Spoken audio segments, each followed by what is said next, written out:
bigyan natin ng mga vitamins buhat sa aking kaibigan sa Caloocan na talaga namang katulad ko nagsiservisyo publiko. Nahanap tayo mga traffic enforcer natin dito. Dami natin nabigyan ng mga vitamins sa mga traffic enforcer dyan sa Caloocan, sa Malabon. So ito konting ano natin para naman maramdaman ng ating mga enforcers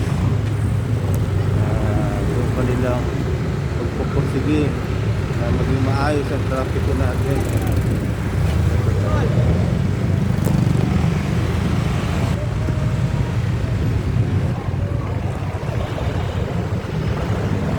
Brother, good morning. Meron ka bang ano dyan, anak o apo na 2 years old? Meron akong vitamins. Meron? Pamangkin? Ayun, ito, bigyan kita. Para kahit papano. Yan. Thank you po ha. Dalawa na po. Oo, para, ilan ba pamangkin mo? Dalawa po. Ay, good, sakto. Sige, ingat ng brother ha. Ingat po. Sige. Okay. Hanap na tayo. Dito tayo. May mga dala pa ako dito. Ay! Oh, meron pala tayong dadaanan dyan sa may Flores ba?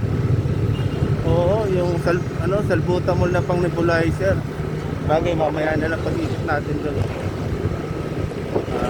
Dadaanan natin yung isa nagtitinda doon ng burger. At kakakwentuhan natin na itong nakaraan. Masarap yung burger doon.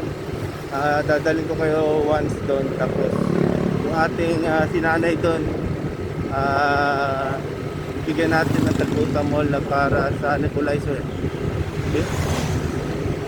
Kung wala na dito enforcer, wala na intersection. Ito tayo sa barangay